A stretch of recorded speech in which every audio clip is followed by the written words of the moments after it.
خارجہ پالیسی کا مقصد امن اور باہمی فائدہ مند تعلقات ہونا چاہیے. ایسی پالیسی اپنے لوگوں کی سماجی اور اقتصادی بہبود کو ترجیح دیتی ہے. نگراں وزیر اعظم انوار الحق کاکڑ کی وزارت خارجہ میں سفیروں کی کانفرنس میں شرکت. کہا پاکستان عالمی قانون اور اقوام متحدہ چارٹر کے لیے کھڑا رہے گا.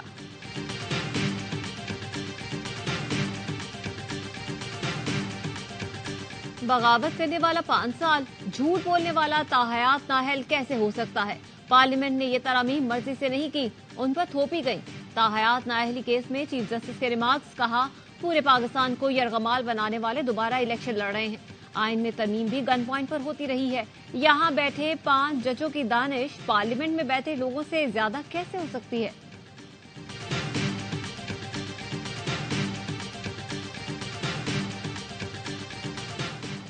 سربراہ پی ٹی آئی نے کبھی نہیں کہا کہ چیف جسٹس پر اعتماد نہیں. پارلیمان اور عدلیہ دونوں سپریم ہیں. بیرسٹر گوہر علی کہتے ہیں کوئی سہولت کاری نہیں، سربراہ پی ٹی آئی کے نظریے پر چل رہے ہیں. امیدواروں کو نشان نہ ملا تو بھی ہر جگہ ہمارا امیدوار ہوگا.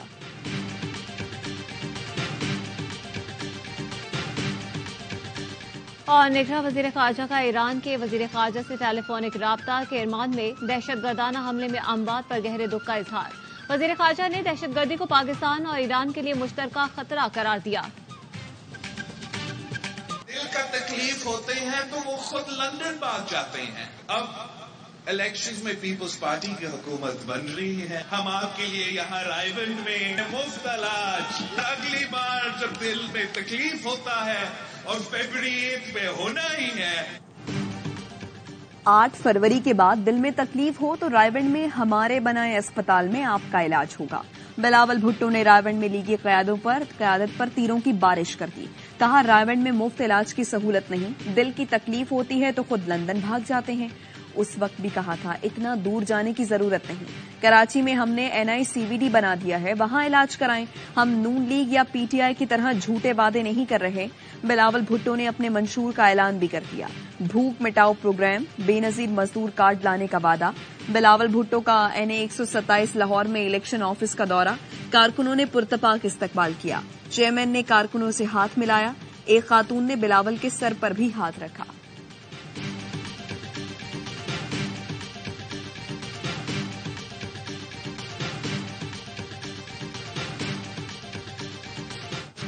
کاغذات نامزدگی مسترد اور منظوری کے خلاف اپیلوں پر سماعت.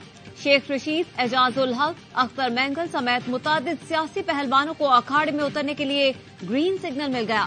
بانی پی ٹی آئی کی میاوالی سے کاغذات مسترد کیے جانے کے خلاف اپیل پر سماعت 7 جنوری کو ہوگی.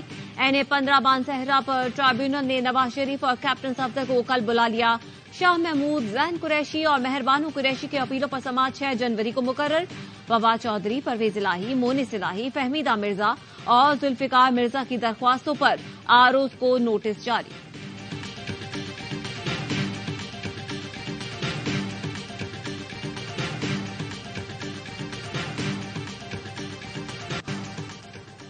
اختیارات سب کے لیے. MKM پاکستان نے اپنا منشور پیش کر دیا. خالد مقبول صدیقی کہتے ہیں ہمارے پاس آئینی نسخہ تیار ہے جس میں تمام مسائل کا حل ہے. ہمیں ادھوری نامکمل اختیارات کے بغیر جمہوریت نہیں چاہیے. مصطفیٰ کمال بولے سندھ کے وزیر اعلیٰ کو ہزاروں ارب روپے وفاق سے ملے، کوئی ان ہزاروں ارب کا حساب دینے کو تیار نہیں. فاروق ستار بولے ہمارا منشور 25 کروڑ عوام کو غلامی مایوسی سے نجات دلانے کا نسخہ ہے.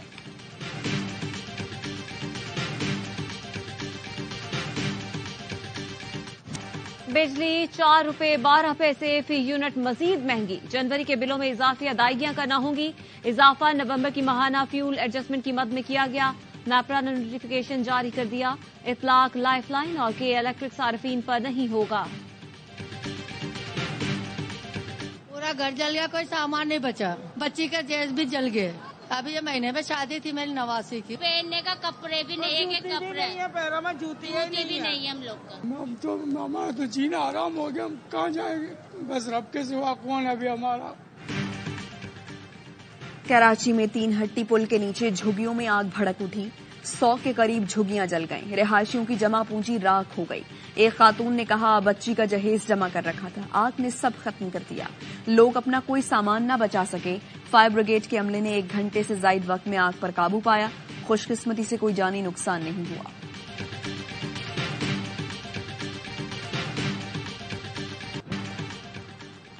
خان یونس میں اسرائیل کی گھر پر بمباری، بچوں سمیت ایک ہی خاندان کے 14 افراد شہید ہو گئے، حملے میں درجنوں افراد زخمی ہو گئے، متعدد ابھی تک ملبے تلے دبے ہیں جن کو نکالنے کا کام جاری ہے۔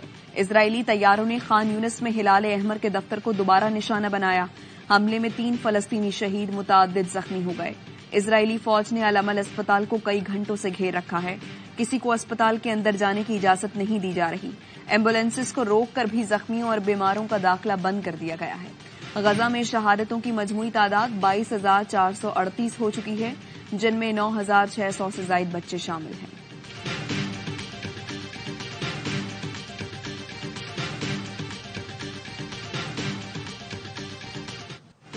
اسرائیلی ڈرون حملے میں شہید ہونے والے القسام بریگیڈ کے شیخ صالح العروری سمیت 3 رہنماؤں کو سپرد خاک کر دیا گیا۔ بیروت میں حماس رہنماؤں کی نماز جنازہ میں حماس اور القسام بریگیڈ کے مجاہدین سمیت ہزاروں شہریوں نے شرکت کی۔ اسرائیلی حملے میں شیخ صالح العروری کے ساتھ 2 کمانڈرز عظام القمرہ اور محمد الرئیس بھی شہید ہوئے تھے۔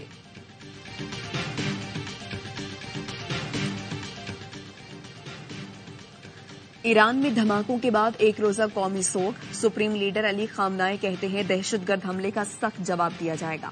ایرانی صدر نے ترکیہ کا دورہ ملتوی کر دیا، کہا کرمان میں دہشت گرد حملے میں ملوث دشمن سے بدلہ لیں گے، صہیونیوں کو حملے کی بھاری قیمت چکانا ہوگی۔ گزشتہ روز قاسم سلیمانی کے مزار پر دھماکوں میں 103 افراد جاں بحق، 188 زخمی ہوئے۔ وائٹ ہاؤس کا کہنا ہے ایران دھماکوں میں اسرائیل کا ہاتھ نہیں، داعش ملوث ہو سکتی ہے۔ سعودی عرب کی ایران میں بم دھماکوں کی شدید مذمت۔